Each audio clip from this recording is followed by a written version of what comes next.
Regroupement des Lions, une grosse vague est arrivée ce lundi dans la tanière en perspective des deux matchs amicaux que le Sénégal doit jouer contre le Gabon le 22 mars et le 26 mars contre le Bénin. Parmi les nouvelles têtes, Habib Diarra, milieu de terrain de Strasbourg, mais aussi Michael Faye, défenseur du FC Barcelone, de même que les habitués comme Bamba Dieng, Ismaïla Jacobs, Abdoulaye Niakhate Ndiaye. Les Lions ont effectué leur première séance d'entraînement en fin de journée. Le Sénégal va jouer ses deux matchs amicaux au stade de la Licorne à domicile. Va annoncer forfait chez les Lions et deux remplaçants qui arrivent.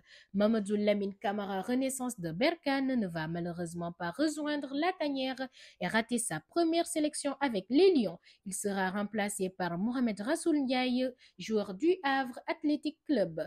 Mamadou Lamine Camara a confirmé son forfait sur Instagram. Je ne me suis pas rétabli de ma blessure. J'aurais bien aimé rejoindre la tanière après ma première convocation en équipe nationale A. Mais Dieu en a décidé ainsi. Fodeba Touré, le joueur du Fulham FC, lui aussi blessé, est remplacé par Michael Ngourfaye, le jeune défenseur central du FC Barcelone. À 19 ans, l'ancien joueur de Diambar va étreiner sa première sélection avec l'équipe nationale A, lui qui a joué la Coupe du Monde U17 avec les Lionceaux en 2019. Avant de rejoindre la sélection du Sénégal, certains Lions se sont illustrés en club ce week-end. Al-Hilal avec Khalidou Koulibaly titulaire indiscutable s'impose face à Damak 2-1 lors de la 24e journée de la Saudi Pro League et reprend ses 12 points d'avance sur son dauphin Al-Nasr, une 29e victoire consécutive en championnat, un record mondial. Nicolas Jackson, passeur décisif en Cup, les Bleus se sont imposés face à Leicester 4-2 et qualifiés en demi-finale de la compétition.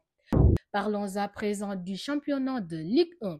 Le Giraffe de Dakar quitte la deuxième place et occupe la tête du classement, succédant ainsi à Teungueth FC avec 31 points plus 13 lors de cette 17e journée. L'équipe de Malik Daf a battu l'US Gorée 2-0 et fait perdre à cette dernière une place au classement. Gorée occupe la 6e place avec 24 points.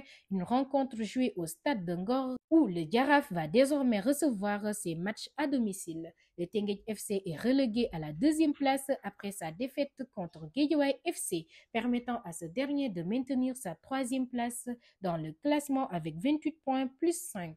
Le champion en titre Génération Foot n'a pu se défaire de la Sonacos. Les deux équipes se sont quittées 2-2, un partout.